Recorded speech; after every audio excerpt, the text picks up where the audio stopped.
Nah, apa yang melalaikan seseorang sampai kemudian baru sadar di alam kubur? Di antaranya apa? Alhaakumut. Nah, terlalu tertambat hatinya dengan dunia. Harta. Nggak dilarang memperbanyak harta. Silahkan, banyakin. Tapi untuk apa? Fisabilillah. Taati Allah dengan harta itu. Maaf. Jangan kebayang kalau fisabilillah itu untuk infak saja. Cari kotak masjid. Ya. Setanah kusir. Nggak begitu. Kan ada konsepnya. Ini untuk yang di keluarga.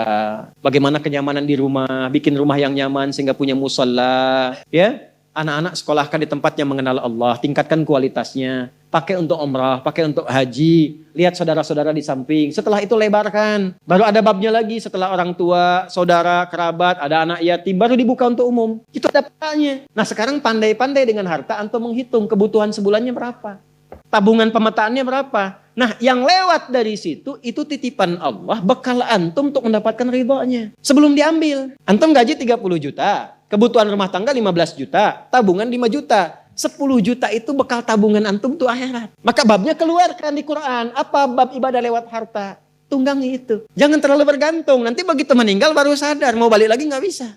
Antum sekarang punya kedudukan. Satu saat hilang kedudukan itu. Pelajari bab tentang fikih kedudukan. Bagaimana menaati Allah lewat kedudukan. Bikin kebijakan yang baik. Sebelum meninggal. Antum lagi belajar sekarang. Taati Allah lewat ilmu. Bagaimana cara belajar yang benar. Sebelum meninggal. Ada yang kerja ngumpulkan harta aja. Ya? Ada yang ngumpulkan hitung sebanyak-banyaknya. Sampai lupa. Tidak menjadikan semua itu sebagai bekal pulang.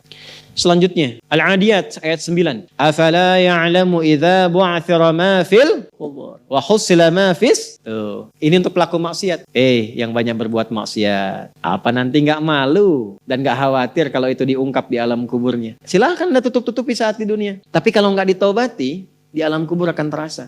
Saya ulangi, di alam kubur akan terasa. Silahkan tutupi. Jadi ada dua tipe pelaku maksiat ini.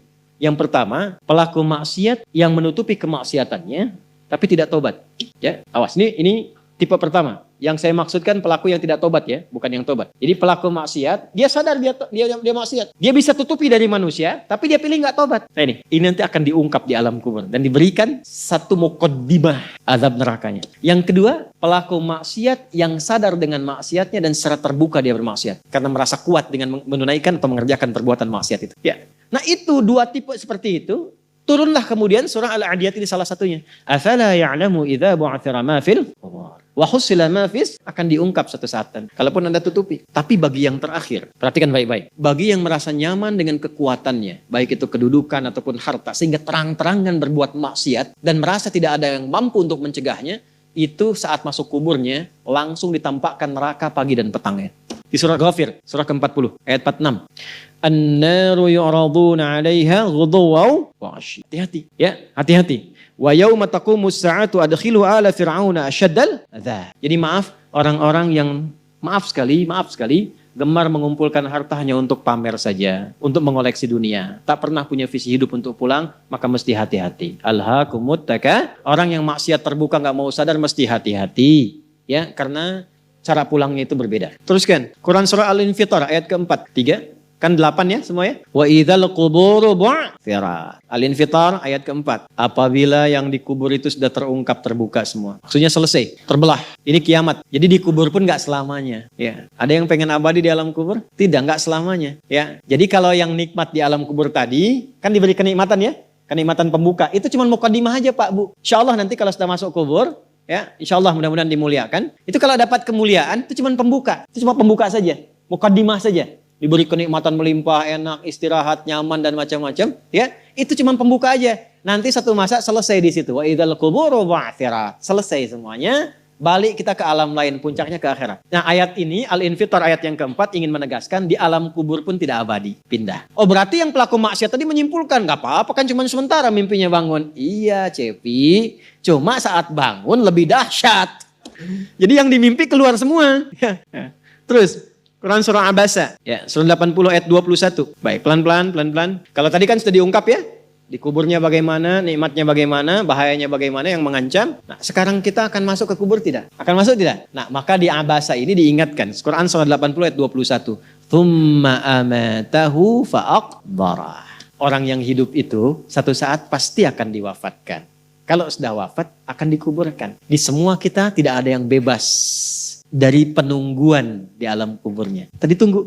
Ini CAQ semua kan calon alam kubur. Kita akan masuk nih. Jadi Allah sadarkan mumpung masih hidup dari dua kejadian tadi, ambil ibrahnya, siapkan diri kita karena kita nggak akan bisa menolak kematian. Kalau sudah wafat pasti dikubur. Teruskan dulu ya, kita agak cepat. Al-Mumtahanah ayat 13. Sudah? Ini nyambung semua ayatnya, indah sekali. Jadi kalau kita sudah sadar, ini resiko kebaikan, ini resiko keburukan, dan kita tahu akan wafat, akan dikuburkan, bagaimana cara persiapannya? Supaya nggak lalai tadi ya. Maka Al-Mumtahanah ayat ke-13. Ya ayyuhalladzina amanu, la tatawallaw qawman ghadiballahu alaihim. Qad ya'isu kama ya'isal kufaru min apa? Ashabil kubur. Maka jangan banyak bergaul dengan orang-orang yang menjauhkan kita dari ridha Allah subhanahu wa ta'ala. Cari teman yang baik sekarang. Pertama, maaf, bikin kebaikan di rumah tangga dulu. Itu kan teman hidup. Ya, awas, hati-hati. Kalau melihat istri kurang baik atau sebaliknya, jangan dihakimi, jangan difonisi. Justru Allah kirimkan antum itu untuk menebarkan kebaikan dan menyempurnakan kesemaan bersama. Jelas? Jadi sekarang yang dilakukan teman hidup dulu. Rubah jadi baik dulu. Anak-anak jadi baik dulu. Setelah itu cari tempat tinggal yang baik. Bergaul dengan orang baik. Antum yang kuliah cari teman yang baik. Antum yang kerja cari teman yang baik. Maaf. Kalau ada tawaran, kedudukan, hartanya berlipat, tapi menjauhkan Anda dari Allah, ingat ini. Thumma amatahu fa'akbarah. Ingat saat ditawari itu Anda meninggal. Dikubur. Dan ingat ancamannya. Ingat pasalnya tuh. Ya. Ingat suratnya, paham? Nah, karena itu masukkan ayatnya, jangan sekali-kali, menjadikan keadaan di sekitaran kita justru memperkuat datangnya ancaman Allah dan nestapa saat kembali ke alam kuburnya. Bahkan orang-orang yang tidak beriman pun, yang buruk pun, yang beriman tapi maksiat pun, itu sejatinya ketika temannya masuk ke kubur gak mau ikut-ikutan. Makanya disindir oleh Allah. Hei, kamu ini sadar gak sih? Orang yang mengajak kamu maksiat itu, lihat temannya meninggal pun, temannya wafat pun, dia gak pengen ikut. Kadang-kadang dia abaikan. Coba lihat, ya ada pimpinan misalnya tingkat tertinggi. Lihat anak buah bawahnya misalnya, menjalankan tugas bahkan dari dia untuk berbuat salah, berbuat maksiat. Ya, apakah mengedarkan narkoba atau misalnya membackingi kegiatan yang tidak baik. Lalu tiba-tiba dia wafat. Apakah peduli atasannya? Tidak. Yang ada yang terjadi, jangan bawa-bawa atasan. Padahal dia yang nyuruh. Terus Anda mau jadikan teman yang seperti itu. Dia pada kawannya saja nggak bertanggung jawab. Dengan imannya saja dia nggak peduli. Kalau dia dengan Allah saja nggak peduli, kenapa Anda dia jadikan teman? Dan kenapa Anda menjadikannya dia teman? Kalau bahasa anak sekarang tuh begini. Allah aja dia gituin, apalagi kamu. Kan? Ya, Nabi aja dia cuekin, apalagi kamu. Kan? Ini peringatan Quran, ini bukan dari saya. Ini peringatan Quran. Jangan sekali-kali, Anda dimanapun Anda berdinaskah, tugas formal, Anda berdagangkah, jangan berteman dengan orang menyimpang. Karena saat Anda susah pun yang akan peduli. Temannya aja yang sama-sama berbuat menyimpang, dia sisihkan, apalagi Anda. Paham? Teruskan. Quran surah ke-35 Fatir ayat 22.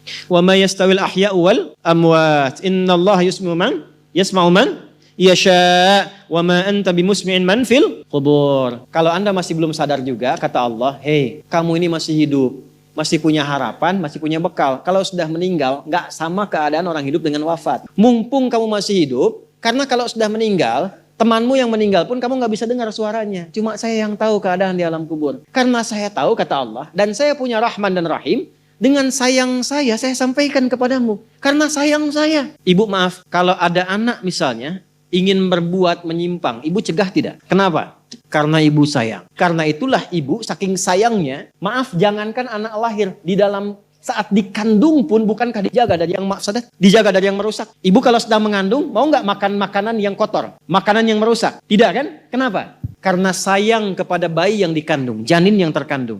Di tempatnya pun disebut oleh Allah dengan rahim. Karena ada rahim, dijaga betul. Miring kanan susah, kiri susah, telungkup gak mungkin. Dijaga supaya apa? Supaya di dalamnya merasakan ketenangan. Karena apa? Karena ada tempat disebut dengan rahim. Nah, Allah itu sifat rahim melekat kepadanya. Karena sayang dengan kita diingatkan.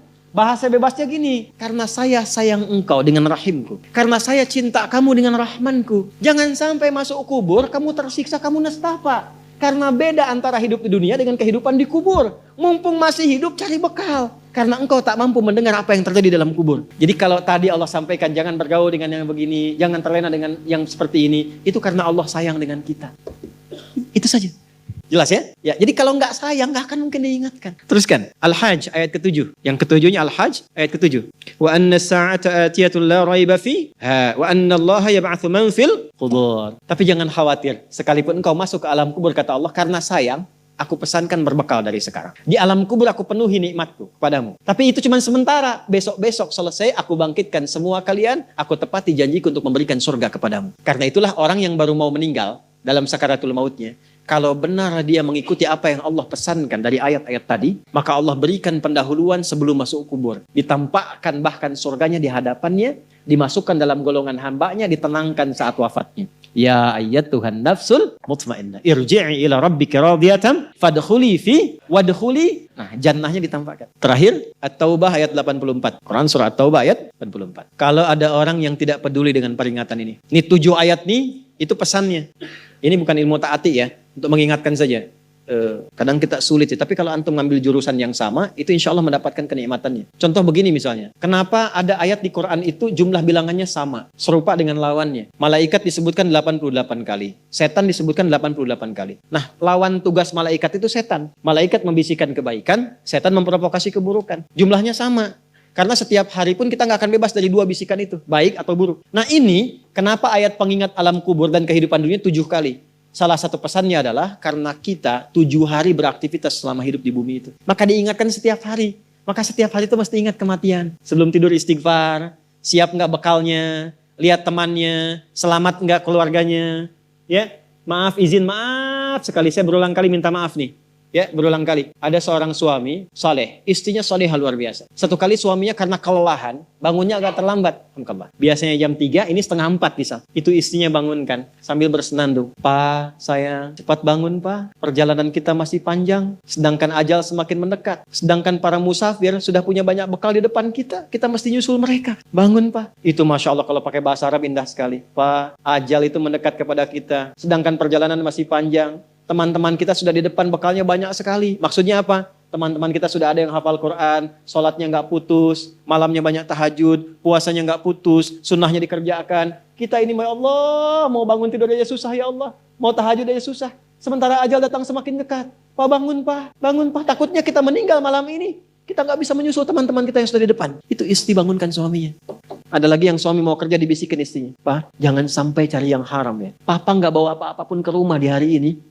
Kami keluarga akan sabar. Mama akan tenangkan pada keluarga supaya sabar. Tapi Pak, kami gak akan kuat merasakan sedetik pun di neraka jika Papa bawa yang haram ke rumah. Masya Allah. Nah ini disebutkan pengingat itu 7 kali. Di 7 ayat berbeda untuk mengingatkan setiap hari ingat wafat. Setiap hari ingat pulang. Setiap hari kita akan mengalami suasana di alam kubur.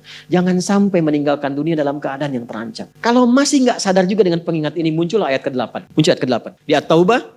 Ayat 84. Tempatnya pun At-Taubah. Ngajak taubat dulu sebelum diingatkan. Tapi dasar karena nggak pengen taubat juga, maka munculnya ancaman. Kalau ada yang masih nggak peduli, bahkan ada orang Islam yang masih bertahan dengan keburukannya, menampakkan ke orang lain dengan sifat nifaknya, maka turun ayatnya. Wala tusalli ala ahadim minhum mata abada. Wala taqum ala qabri. Allahu Akbar. Innahum kafaru billahi wa rasuli wa matu wa hum fasiqun. Kalau ada yang masih begitu, dan Anda lihat diingatkan susah, masih menampakkan kemaksiatan, Allah langsung memberikan ancamannya. Kalau dia bertahan demikian sampai dengan wafat, gak usah disolatkan. Jangan sampai berdiri di depan kuburnya katanya. Kurang apa lagi? Tiap hari diingatkan. 7 kali, 7 hari beraktivitas, 7 kali diingatkan. Diberikan kasih sayang, diarahkan pada yang benar. Ditunggu sampai tobat, tapi masih mengancam. Masih menampakkan kehebatannya sampai dia wafat. Maka peringatannya apa? Orang-orang yang sengaja menantang berbuat maksiat, menghalalkan dosa yang besar, itu dihukumi oleh Quran. Kafaru billah. Yang menghalalkan dosa besar itu dihukumi kufur. Tapi jangan sembarangan, ya, jangan sembarangan menghukumi. Karena ada yang punya otoritas di situ. Gak boleh Anda sembarangan, ini kufur, ini togut, ini gak boleh, gak boleh. Ada yang punya otoritas dan ada yang paham fikihnya. Gak boleh sembarangan. Hati-hati kalau ada aliran mengajak Anda. Ini togut, ini aja, bunuh aja, tembak aja, tinggalkan itu, tinggalkan. Karena ada yang punya otoritas untuk menentukan klasifikasi mana yang benar, mana yang salah, mana yang ini, mana yang begitu. Jangan sampai terbawa pada aliran demikian. Jelas ya? Baik. Tapi kalau ada yang nekat berbuat maksiat sampai wafat, kata Allah, Nabi pun sampai dilarang. Jadi ini ayat turun tentang Abdullah bin Ubay bin Salul, yang hidupnya mengaku muslim tapi banyak sekali menyakiti Nabi. Banyak berbuat maksiat, bahkan merencanakan pembunuhan kepada Nabi. Ditampakkan oleh Allah, begitu Nabi ingin menampakkan sisi kemanusiaan dengan menyolatkannya, turunlah ayat ini. Jangan disolatkan Muhammad, jangan disolatkan. Biarnya sama teman-temannya. Jadi biasanya orang munafik ketemu munafik lagi. Ketemu munafik lagi, hati-hati. Jangan sampai yang menyolatkan itu sesama munafik, sama perbuat maksiat. Orang Islam dilarang yang beriman yang baik, bahkan wala takum ala qabri. Ke kuburnya pun jangan diantar, jangan berdiri di depannya. Jangan sampai terancam demikian. Karena itu kalaupun ada yang nampak ciri-cirinya, kita doakan supaya kembali ke jalan yang benar. Kita tunjukkan kebaikan dengan lemah lembut supaya dengan itu sadar dan menjadi bagian dari orang-orang beriman yang mendapatkan ridha Allah Subhanahu wa taala. Apalagi kalau itu bagian dari keluarga. Paham?